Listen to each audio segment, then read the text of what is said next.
Hello everyone and welcome back to the Thermodynamics 2 tutorials with Maria. We're going to be solving another problem for a simple Rankine cycle.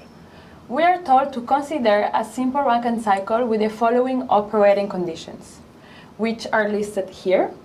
We are first asked to calculate the power output, and then we are told to assume a cooling water entering at 10 degrees Celsius and leaving at 17 degrees Celsius, which is used to condensate the steam in the condenser.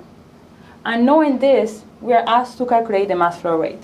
We are also given the CP of cooling water. Here we can see that we already have our simple Rankine cycle. We have liquid entering the pump where it's going to get compressed. It's going to go from the low to the high pressure. It's going to get the compressed fluid is going to get heated up in the boiler, here to 1, where we're going to have a phase change. So here we can see we're in the superheated phase. And then the steam is going to enter the turbine. It's going to get expanded into 2. And then the steam is going to enter the condenser and be converted back into liquid in state 3. We are giving a condenser exit temperature of 45 degrees. So that means at T3, that's going to be equal to 45 degrees Celsius. The boiler exit pressure, so P1 is going to be equal to 3 MPa. And also we're giving a maximal temperature of 600 degrees Celsius. So that means at the exit of the boiler, we can see here in the TS diagram. And we're also given the mass flow rate. The power output is given by the following equations: the mass flow rate times the work of the turbine minus the work of the pump. We have the mass flow rate and we need to get the work of the turbine and the pump. Let's start with the work of the turbine. We know that the work of the turbine can be calculated from the difference of the enthalpies, so H1 minus H2. And we can see that in state 1 we have the pressure and the temperature. So that is easy because by having these two, we can go to the A6 table to find the H1 and S1. So for H1, we have 3,682.8 kilojoule per kilogram, and S1 equal to 7.5103 kilojoule per kilogram. Now for state 2, we don't have much, but we do have the temperature at 3, and we can see that temperature 2 is equal to temperature 3 equals to 45 degrees Celsius. However, here we don't know what it's going to be, so we need to calculate the quality.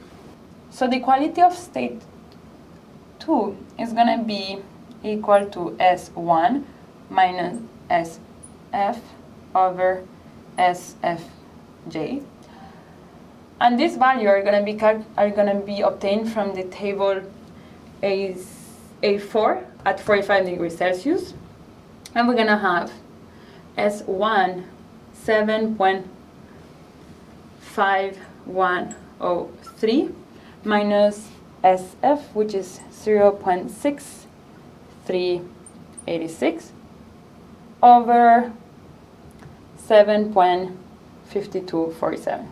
That is going to give us a quality at state 2 of 0.913.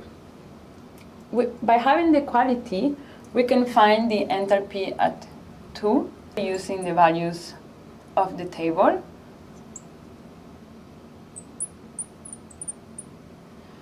And this is going to be equal to 188.44 plus the quality that we just obtained times 2,394.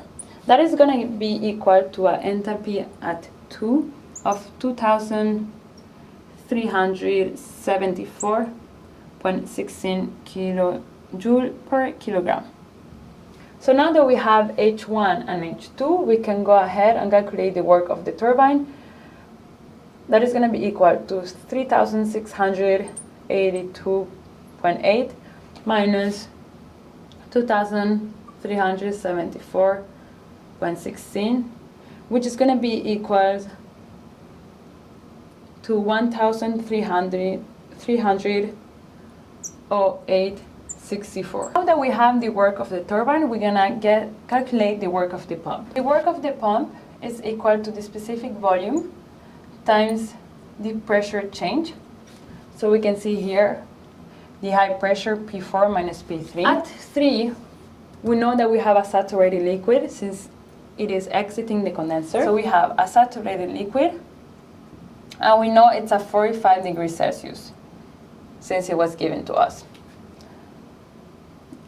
From the tables, we can obtain the pressure 3 equals to 9.5953 kilopascal. We can have the specific volume of 0.00101 meters cubed per kilogram, and an enthalpy at 3 equals to 188.44 kilojoule per kilogram. We have the specific volume, we have the pressure at 3. At 4, we don't have, but we do know that P4 is equal to P1. And therefore it's going to be equals to 3 MPa or 3,000 kilopascal. So now we can obtain the work of the pump. So it's going to be equals to 0.00101 times 3,000 minus 9.5953, which is going to give us a work of the pump of 3.02 kilojoule per kilogram. Now we can go back to our power output equation, and we just need to plug in the numbers. So this is 302 kilojoule per kilogram. The mass flow rate it's given, which is 40 kilograms per second. And that is going to give us a work output 52,224.8 kilojoule per second, because our kilograms are going to cancel out. And this is equal to 52.2 megawatts. Now that we completed the first part of the question, we're going to jump onto the second part. And in order to do that, we need to go back into the equation of the condenser. So the heat rate of the condenser is going to be equal to the mass flow rate of the steam times QC. We know that the heat of the condenser can be found from the change in enthalpy, so H3 minus H2. And also, this is going to be equal to the mass flow rate of the water times the Cp of water times the delta T of water. What we are asked in the second part is to find the mass flow rate of the water. If we rearrange the equation, we're going to have the mass flow rate of the steam times the change in enthalpy over Cp water times delta T. If we just plug in the numbers, we're going to have a mass flow rate of the steam of 40 kilograms per second times H3, which is equal to 188.44 minus 2,374.16. This is all kilojoule per kilogram. We can see that here already our kilograms are going to cancel out. And now we have the Cp of water, which is 4.18 kilojoule per kilogram per Kelvin. So here we see that our kilojoules are going to cancel. And the delta T, we know is going to be 17 minus 10 degrees Celsius. But we need to convert it into Kelvin, so we're going to add 273, that is going to be Kelvins. And then our kelvins are going to cancel out, and we're going to have kilograms per second. And that is going to give us a mass flow rate of the water of 71.71 kilogram per second. And this is how we find the mass flow rate of the water in the condenser.